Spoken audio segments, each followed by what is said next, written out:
la partie qui va venir, à savoir la présentation des teasers démo labo, c'est-à-dire que on va vous présenter en une vision très flash express, très rapide de 90 secondes, ce que les stands vont vous démontrer tout à l'heure à travers quelques démonstrations, quelques vidéos ou quelques présentations ou discussions également, parce que vraiment, encore une fois, je vous engage à discuter sur ces sujets. Donc, il y a plusieurs personnes qui vont me rejoindre ici sur la scène. Donc, je vais peut-être déjà pouvoir démarrer. Alors, pour la partie qui concerne le LYRIS, donc on est plusieurs labos en fait à occuper la place ici. On est là tous des laboratoires de l'association Valconum. Donc, la composante qui concernera le LYRIS s'intéresse à la dématérialisation, transformation numérique de documents, un petit peu comme nous, comme les autres laboratoires. Donc, ça fait des années qu'on travaille sur l'analyse de structure, la reconnaissance de l'écrit. Et ici, petit focus sur des travaux qui concernent l'extraction d'informations dans des documents qui sont des documents structurés, on va dire des tableaux, des documents semi-structurés également, où les structures ne sont pas régulières, où les quantités d'informations sont effectivement massives. Et il faut mettre en place des approches qui ne sont pas heuristiques, basées sur simplement des représentations, on va dire, grammaticales des contenus. On s'oriente aujourd'hui vers des méthodes qui sont des méthodes à base de machine learning. On en a beaucoup parlé tout à l'heure.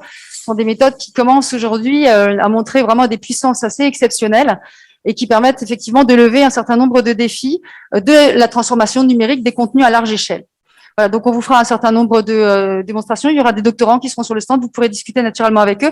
Je tiens à souligner qu'un grand nombre de ces travaux ont été coportés par des collaborations qui sont des collaborations industrielles et académiques. Donc c'est le moment de le souligner aussi. Ce sont des collaborations qui nourrissent réellement les avancées en recherche, et c'est la raison pour laquelle aujourd'hui c'est vraiment le moment de les mettre en valeur. Je vais passer la parole à... C'est Paris, c'est Nicole. Donc, identité numérique, authentification, ça peut s'adresser à la personne, ça peut aussi s'adresser au support. Et donc, au LIPAD, on s'est intéressé, en collaboration avec la société IMDS, à l'authentification du support. Du support en particulier, plus spécialement des hologrammes. Donc, les hologrammes, pas les hologrammes 3D qui donnent des résultats très réalistes des avatars, mais les hologrammes dont on parle sur les passeports. Contrairement à beaucoup de sociétés qui vont utiliser des lumières un peu spécifiques, nous utilisons une lumière naturelle pour extraire des hologrammes, donc qu'on voit sur cette diapo. Il ne faut pas croire que les vidéos et la lumière naturelle ne permettent que d'obtenir un motif bien particulier, et on peut appliquer la méthode à tous les passeports, et on peut rêver par exemple à un passeport marocain. Et pour savoir un peu plus, eh bien, vous pouvez venir voir sur le stand la démonstration. Voilà. Merci Nicole. Alors ça c'est Kaïs Ruiz. C'est Kaïs. Vas-y Kaïs. Alors vas-y, enchaîne. D'accord. Alors, bonjour à tous et à toutes. En fait, je représente le laboratoire informatique, image et interaction. Donc, il y aura plusieurs dépôts tout à l'heure, en fait, au stand. Donc, nous considérons au sein de l'équipe image et contenu au L3I le sujet de la sécurité des documents numériques. Plus précisément, on analyse le contenu des images de documents afin de vérifier l'intégrité des données et fournir une signature numérique qui correspond au contenu de ces images. Concrètement, cette signature est une suite binaire à transmettre à des tiers qui sont connectés au même réseau. Et par la suite, cette signature sera vérifiée afin de s'assurer de l'intégrité de ces données et détecter les modifications frauduleuses. En effet, en fait, la convergence rapide vers le monde du numérique nous ramène à faire face à des défis majeurs dans la sécurité des données. Et donc, on prend en considération plusieurs contraintes dans tout ce qui est sécurité des données privées et aussi l'anonymat des données, de certaines données, comme les données personnelles des utilisateurs. Ceci, bien sûr, dépend par exemple, des privilèges qu'on attribue à la personne qui va recevoir nos documents. Je cite comme exemple l'échange entre un médecin et son patient, les échanges en fait au sujet de certains paramètres en relation avec les activités physiques de ce patient. Et bien sûr, plusieurs services entrent en vigueur, comme par exemple les services de l'assurance maladie, etc. Donc, la contrainte d'anonymat est aussi prise en compte. Voilà, donc merci à vous et on sera ravis de vous recevoir tout à l'heure pour présenter nos démos. Très bien, merci. Caïs, juste, c'est un travail mené avec une entreprise. C'est bien de le dire si c'est le cas ou si c'est pas le cas. Les travaux qui sont menés à La Rochelle là sur ce sujet. Est-ce que c'est en partenariat avec des entreprises? Oui, c'est bien de le citer parce que comme ça, les gens qui sont dans la salle voient qu'on peut faire des choses avec des entreprises, si c'est le cas. Hein. Bon, actuellement, par exemple, on est en collaboration avec Use pour des applications qui concernent la détection des fraudes.